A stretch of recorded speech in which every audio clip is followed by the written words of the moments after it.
and I'm excited to work with you through tarot to help you discover the best possible version of yourself. Together, we can help you tell your story, and we could also project the story you desire into your future. I am a three-legged wolf. I lost my lower leg last year through an accident, but through that accident, I found my humor. And through humor, I found my magic. And through humor, I found love. Through humor, I've discovered all things are possible. So give me a call, text me, all over Facebook. Use the hashtag with the fluff through social media to track me down. Love ya. Bye.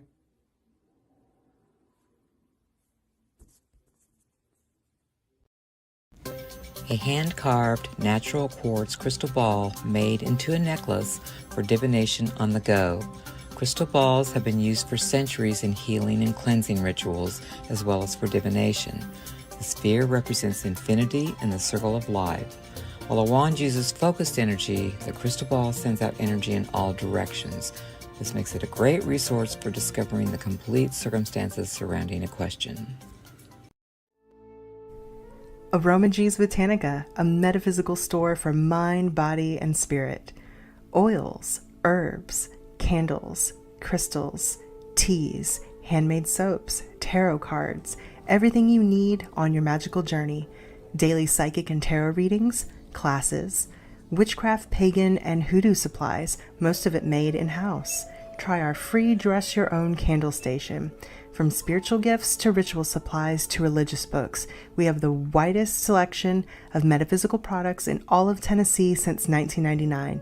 It is our goal to inspire everyone to explore their spirituality in their own way by offering information and products in a nurturing multicultural environment. Open 7 days a week. 223 Donaldson Pike, Nashville, Tennessee, or visit us online at aromagees.com.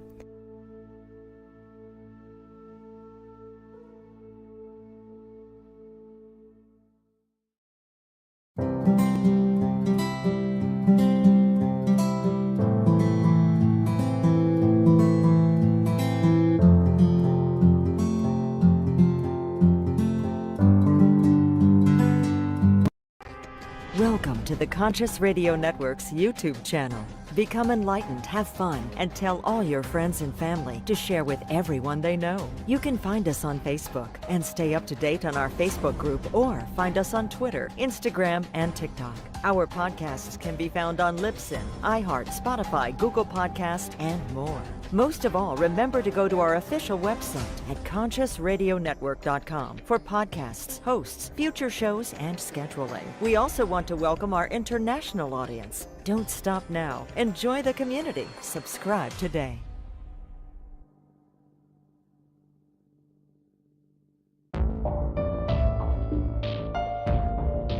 This is the Conscious Radio Network.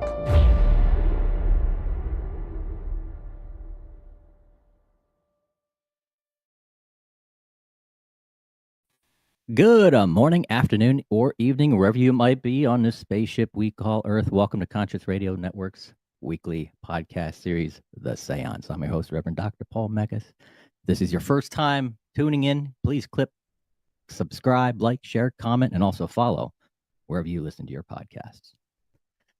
Today's guest, we all know him. You've all seen him. One of the hardest working actors in Hollywood, Eric Roberts. His career began with a leading role in King of the Gypsies, which he received his first Golden Globe Award nomination following his second in Bob Fosse's Star 80.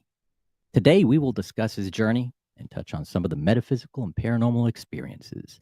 In closing, we'll take a look at his new project, The Natural Child. Let's welcome to the show, Eric Roberts. How you doing, brother? I could not be better. Thanks for asking, and good morning. And good morning to you. Well, I tell you, man, there's you have been divinely blessed and gifted through your life. And this all started probably way back in June of 1981. and we'll probably touch on a couple other different things. But the busiest working actor in Hollywood. You've been in a lot of films. I've had a lot of A fun. lot of. When did you lose count?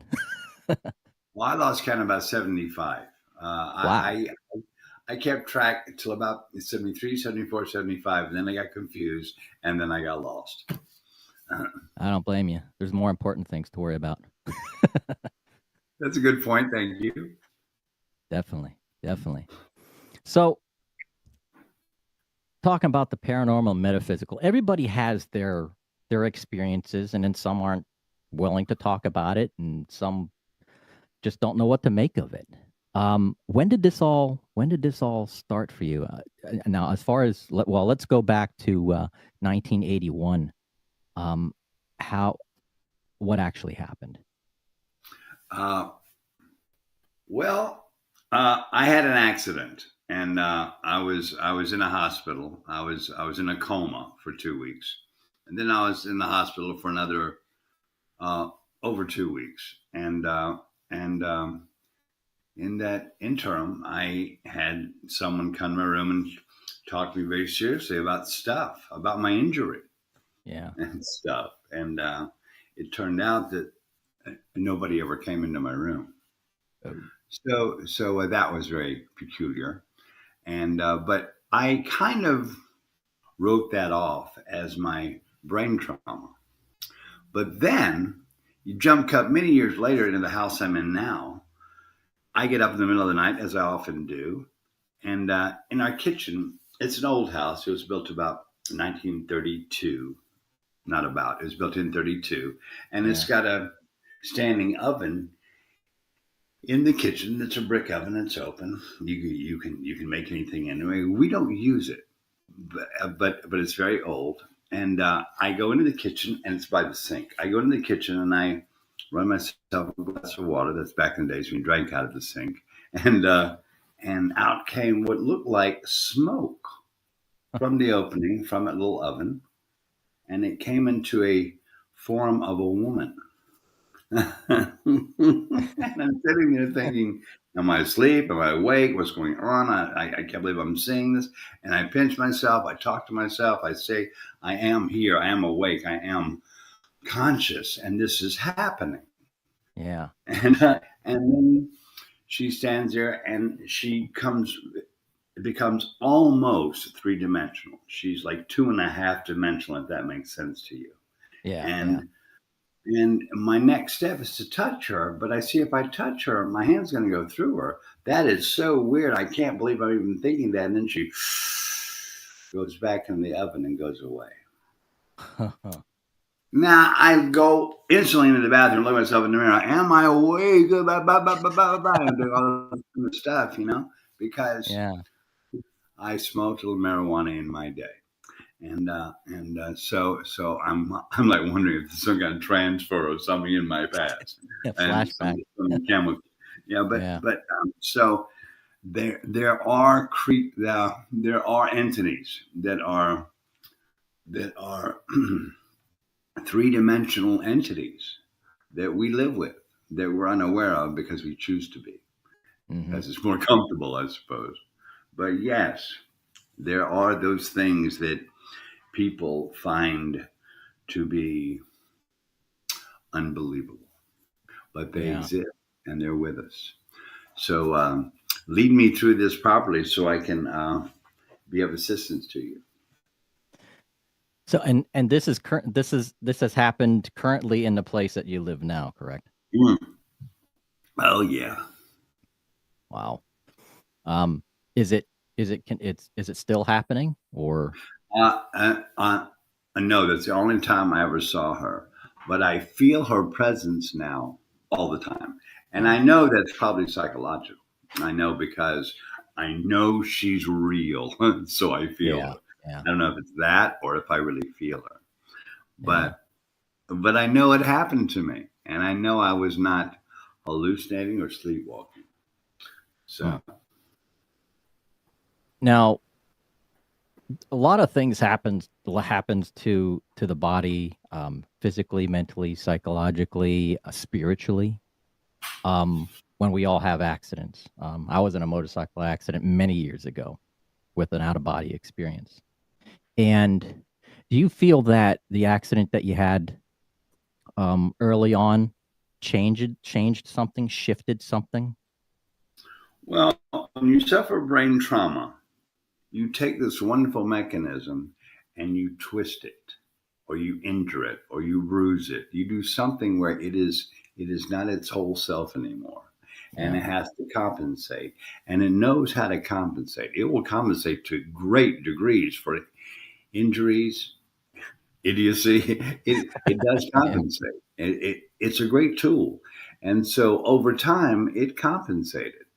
And I came back, but I came back differently. I did not come back with the same tools. Yeah. And I came back with less tools. I came back with different tools. My different tools, I tried to turn into better tools, but my tools were different and I had to work with them differently. And so I was a different person. The person I was with when I had the accident, I was with after the accident. And they were very sadly definite about the fact I was a different person. Mm. And they said I was nicer. They said I had a much quicker temperament, but I was nicer, Yeah. whatever that means. But anyway, so I forgot the question. Basically, how it changed you. You Yeah, went from A to B, and yeah, A a to B. completely different shift. That it Yeah. shifted you spiritually, mentally. Uh, your character changed, your temperament changed. Do you feel it was like a spiritual blessing or a divine blessing that accident? It was almost like it was written. That somehow it, and you'd probably understand that better than anybody. That it was written. That it was like scripted. It's like, okay, maybe thinking back at it, that maybe it was supposed to happen. It was written to happen because something about you had to change. Well, not to be cliche, Hmm. but Nietzsche did say it best. It's used on a runaway train. That's why I even know it exists. Nietzsche said it best. He said, "What doesn't kill you will make you stronger." Yeah. And it didn't kill me, and but it threatened to. Therefore, it did make me stronger because I had to either overcome it or be overwhelmed by it. And Yeah. I chose the former, and got lucky because I had some good people around me. Nobody understands that kind of injury though because you can't see it. And when a Yeah. person looks okay and they speak okay and they can still learn lines, it's like he's okay, but you're not okay because you're not who you were. And when you're an adult and you're handed a whole different point of view of your life, suddenly, like in an instant, bam, you have a different point of view on everything. And you Yeah. don't know if you're a good actor anymore. Oh my God, maybe I lost my touch. You start to threaten it because your whole physicality changes. Because when you hurt the left side of your head, the right side of your body gets behind. And Yeah. I hit the left side of my head, and the right side of my body was one full beat behind the left side. But nobody can see that, but I can feel it. Yeah. And they can see it if they really watch me. Oh, he's got a little gimp there. But it's not really noticeable. But you have to go through a lot to achieve a little with that kind of injury. It's very, very arduous. Absolutely. How long was the recovery till you got back, get back on stage, back behind the camera? Oh, to get back on stage is only about 4 months. To get back where I was in control of being on stage, it took about 9 months. And to have my tools where I was as in control of my instrument and as and all my emotions as available, it took about 18 months. And Mm. so it was a comeback process, and I was in a Broadway play, Yeah. so it was a bit spooky, but it all worked out. Blessings. And that's, yeah. My first film after my accident was Star 80, and which Really? I consider my very best work because I had my very best director, Yeah. writer director, and so and I just did what he wanted me to do. What do you want to see? He would tell me, I'd go do it. So it was all his performance, and I Yeah. basically also played him. So it was kind of easy for me. Yeah. Do you feel that this also may have, I mean, we can't experience something that never happened, but do you feel that this incident may have improved your acting, changed something about how you act? We have no way of knowing. Exactly. Uh, I look at my first movie. I look at my second movie called Paul's Case. A little short thing I did is it's short film, about an hour and 10 minutes long. I did Yeah. that for the American Short Story Series, and that's one of the best pieces of work I've ever been responsible for. And what was it, 22? And I Yeah. was just, oh my God, I was ready. And so when I had the accident, I look back on that work and go, God, I don't know if I got that anymore. I don't know how to touch that anymore, but I did. I Yeah. just had a different avenue to get to it. Yeah, because I'm not familiar with the dates on some of the releases, but like the Coca-Cola Kid, was that before Coca-Cola Kid and like the ambulance? That they the ambulance was right after the accident, and the Coca-Cola Kid was about 3 years after the accident. Oh The wow. Coca-Cola Kid was the time I was really back physically. Yeah, Wow. that It was shows it. 84. That's a darn good movie. Did a And yeah, that was a good fun movie to character. make. Man. Yeah, yeah. That and the ambulance. That threw me off. Now, not to get off subject, but was that in the ambulance, was that the actual studio for Marvel? No, the ambulance. Yeah. We shot some of that in Queens, the old Marx Brothers Studios. We shot it all on the streets of Queens and the Bronx. It was Yeah. on the streets, dude. Huh. That was an independent movie back in the days when as a movie star you weren't supposed to make those, and it was just pure Larry being insane, and we went out there Yeah. and made a movie on the streets. Yeah, Wow.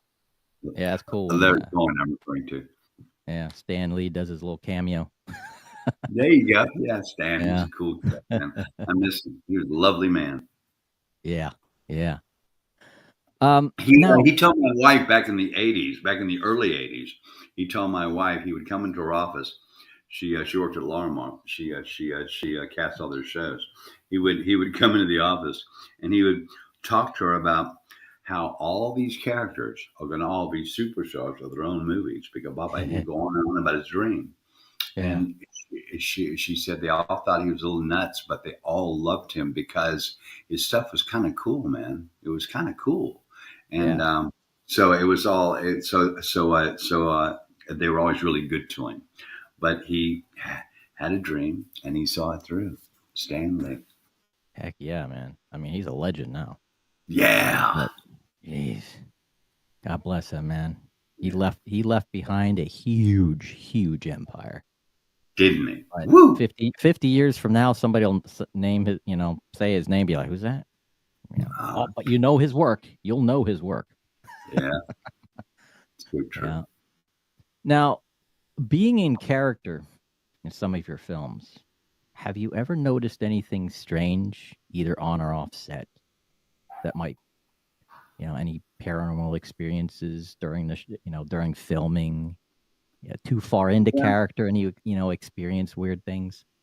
I've played several people in biography mode who have lived. I've played Yeah. several real people. And whenever I play real people, uh, I'm positive, and I know this sounds insane, so you have to be careful. But I'm positive I get visited by the people because it's important to them, Yeah. and because stuff happens. I mean, small stuff like the toothbrushes in different places. I mean, small stuff that if you talk about it, it sounds silly, and forced. So you don't talk, you just see it and you note it and you go, oh yeah. And it's not, there is absolutely none of this, even if you're a total believer that we walked among them, we can touch them if we could. They're not going to harm you. They're not.